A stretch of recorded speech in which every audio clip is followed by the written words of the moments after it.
بسم اللہ الرحمن الرحیم۔ السلام علیکم پیارے دوستو، عظیم الشان بادشاہ جس نے پورے روئے زمین پر حکومت کی، جس کی حکومت کے سامنے سکندر اعظم، چنگیز خان اور شارمین کی حکومت چھوٹی دکھائی دیتی ہے۔ نہ صرف انسان بلکہ جنات، حیوانات اور تمام مخلوق آپ کی تابع تھی۔ اس ویڈیو میں ہم اللہ تبارک و تعالیٰ کے اس عظیم پیغمبر اور بادشاہ کی پراسرار وفات کا مکمل واقعہ جانیں گے، جسے تاریخ سلیمان ابن داؤد کے نام سے جانتی ہے۔ اللہ نے حضرت سلیمان علیہ السلام کو بے مثال حکومت اور سلطنت عطا کی تھی۔ آپ کی حکومت نہ صرف انسانوں بلکہ جنات اور حیوانات پر بھی تھی۔ داؤد علیہ السلام کی حکومت کے وقت سے ہی جنات آل داؤد کے تابع تھے۔ اس وقت پہاڑوں میں رہنے والے دیوہیکل جنات انسانی بستیوں میں آنا شروع ہوئے اور حضرت داؤد علیہ السلام کے فرما بردار ہو گئے۔ حضرت داؤد علیہ السلام نے اپنے بیٹے حضرت سلیمان علیہ السلام کے لیے بھی دعا فرمائی کہ جس طرح اللہ تبارک و تعالیٰ نے انہیں نعمتیں عطا کی، ان کے جانشین کو بھی ان نعمتوں سے سرفراز فرمائے۔ لہذا سلیمان علیہ السلام کے دور حکومت میں بھی یہ جنات نوکر چاکر کی طرح آپ کے دربار میں حاضر رہتے اور آپ کا حکم بجا لاتے تھے۔ یہ حضرت سلیمان علیہ السلام کے حکم پر بڑی بڑی عمارتیں اور محل بناتے تھے، اور ان جنات میں بہت سارے کافر اور سرکش بھی تھے، لیکن اس کے باوجود وہ حضرت سلیمان علیہ السلام کے فرما بردار تھے۔ مگر ان تمام نعمتوں کے باوجود موت سے حضرت سلیمان علیہ السلام کو بھی نجات نہ تھی، اور یہ موت آپ کو بھی ایک مقررہ وقت پر آنی تھی۔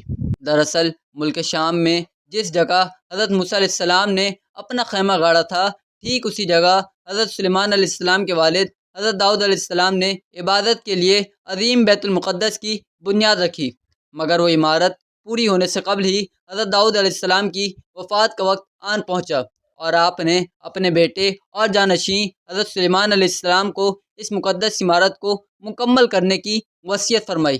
چونکہ دیو اور سرکس جنات حضرت سلیمان علیہ السلام کے تابع تھے، لہذا آپ نے انہیں اس مسجد کی تعمیر کے کاموں پر مقرر فرما دیا۔ تاریخی شواہد سے پتہ چلتا ہے کہ ادوام کے علاقوں میں بڑی بڑی کانیں تھیں، جن سے پتھر اور طرح طرح کی معدنیات نکالے جاتے تھے، جو انسانوں کے بس کی بات نہیں تھی۔ ان جنوں میں بعض غوطہ خور بھی تھے جو سمندر کی تہہ میں غوطہ لگا کر کم پتھر لاتے اور حضرت سلیمان علیہ السلام کی خدمت میں پیش کرتے تھے۔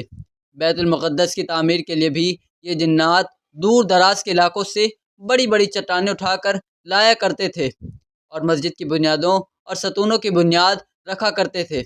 ان بڑے اور عظیم چٹانوں کو آج بھی مسجد اقصی کے اندرونی حصوں میں دیکھا جا سکتا ہے۔ حضرت سلیمان علیہ السلام کے خوف سے یہ جنات کام کیا کرتے تھے، یہاں تک کہ حضرت سلیمان علیہ السلام کی وفات کا وقت بھی قریب آ گیا، مگر عمارت مکمل نہ ہو سکی۔ آپ نے دعا فرمائی کہ یا اللہ، میری موت جنوں کی جماعت پر ظاہر نہ ہو، تاکہ وہ برابر عمارت مکمل کرنے کے کام میں لگے رہیں، کیونکہ اگر جنات کو حضرت سلیمان علیہ السلام کی وفات کا علم ہو جاتا تو وہ فوراً کام چھوڑ دیتے اور تعمیر ادھوری رہ جاتی۔ پیارے دوستو، لوگوں کا یہ بھی ماننا تھا کہ جنات کے پاس علم غیب ہے اور وہ ہر چیز سے باخبر ہے، لہذا حضرت سلیمان علیہ السلام نے دعا کی کہ ان سبھی کا علم غیب کا جو دعویٰ ہے وہ بھی باطل ٹھہر جائے۔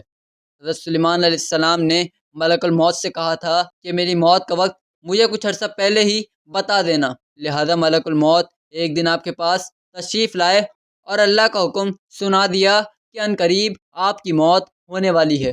ایک روایت کے مطابق ایک دفعہ اللہ تبارک و تعالیٰ کے نبی حضرت سلیمان علیہ السلام نماز ادا فرما رہے تھے تو سامنے ایک درخت اگایا۔ حضرت سلیمان علیہ السلام نے اس سے پوچھا کہ تیرا نام کیا ہے؟ اس درخت نے کہا کہ خروب۔ آپ نے پوچھا تو کس چیز کے لیے ہے، دوا کے لیے یا نسل بڑھانے کے لیے؟ پودے نے کہا گھر کی خرابی اور ویرانی کے لیے۔ لہذا حضرت سلیمان علیہ السلام سمجھ گئے کہ آپ کی وفات کا وقت قریب آ چکا ہے۔ حضرت سلیمان علیہ السلام نے جناتوں کو ایک شیشے کا مکان بنانے کا حکم دیا۔ آپ وہاں داخل ہوئے اور اپنے عصا پر ٹیک لگا کر اللہ کی عبادت میں مشغول ہو گئے۔ اسی دوران آپ کی روح قبض کر لی گئی، لیکن اس لکڑی کے عصا کے سہارے حضرت سلیمان علیہ السلام اسی طرح کھڑے رہے اور جنات ادھر ادھر دیکھ کر آپ کو زندہ سمجھ کر اپنے کاموں میں مشغول رہے۔ جنات یہ سمجھ رہے تھے کہ آپ زندہ کھڑے ہیں اور عبادت میں مصروف ہیں۔ آپ اسی حالت میں ایک لمبے عرصے تک کھڑے رہے۔ مفسرین نے لکھا کہ حضرت سلیمان علیہ السلام اس حالت میں 1 یا 2 ماہ کھڑے رہے تھے۔ بعض مفسرین نے لکھا کہ آپ 1 سال اپنے عصا کے سہارے کھڑے رہے۔ اس سے جناتوں کو کوئی حیرت بھی نہ ہوئی، کیونکہ وہ کئی بار دیکھ چکے تھے کہ حضرت سلیمان علیہ السلام 1 مہینے بلکہ کبھی کبھی 2 ماہ تک برابر عبادت میں کھڑے رہا کرتے تھے، کیونکہ انبیاء کرام کے جسم مبارک زمین کی مٹی نہیں کھا سکتی اور نہ ہی عام انسان کی طرح خراب ہوتا ہے۔ جیسا کہ نبی کریم صلی اللہ تعالیٰ علیہ وآلہ وسلم نے ارشاد فرمایا کہ بے شک اللہ تبارک و تعالیٰ نے زمین پر حرام کر دیا ہے کہ وہ انبیاء کے جسموں کو کھائے، لہذا حضرت سلیمان علیہ السلام اسی حالت میں وہاں کھڑے رہے، یہاں تک کہ حضرت سلیمان علیہ السلام جس عصا کے سہارے کھڑے تھے، لکڑی کے اس عصا کو دیمک نے کھانا شروع کر دیا۔ عصا آخر کمزور ہو کر ٹوٹ گیا اور آپ کا جسم مبارک زمین پر آ گیا۔ اس وقت جنوں کی جماعت اور انسانوں کو یہ علم ہوا کہ آپ کی وفات ہو چکی ہے۔ حضرت سلیمان علیہ السلام کے وفات کے عجیب واقعے نے اس چیز کی بھی حقیقت کھول دی کہ خود جنات کو بھی پتہ چل گیا اور سب انسانوں کو بھی کہ جنات عالم الغیب نہیں ہیں، کیونکہ انہیں اگر غیب کا علم ہوتا تو حضرت سلیمان علیہ السلام کی موت سے 1 سال پہلے ہی باخبر ہو جاتے۔ اللہ تبارک و تعالیٰ قرآن مجید میں ارشاد فرماتا ہے، پھر جب ہم نے اس پر موت کا حکم بھیجا، جنوں کو اس کی موت نہ بتائی، مگر زمین کی دیمک نے اس کا عصا کھاتی تھی۔ پھر جب سلیمان زمین پر آئے، جنوں کی حقیقت کھل گئی۔ اگر غیب جانتے ہوتے تو اس خاری کے عذاب میں نہ ہوتے۔ اللہ تبارک و تعالیٰ سے دعا ہے کہ اللہ تبارک و تعالیٰ ہمیں نیک اعمال کرنے اور گناہوں سے بچنے کی توفیق عطا فرمائے، اور ہم سب کو صراط مستقیم پر چلنے کی توفیق عطا فرمائے، آمین۔ دوستو، امید ہے آپ کو آج کی ویڈیو بھی اچھی لگی ہوگی۔ چینل کو سبسکرائب اور ویڈیو کو لائک کریے گا۔ ملتے ہیں اگلی ویڈیو میں، تب تک کے لیے اللہ حافظ۔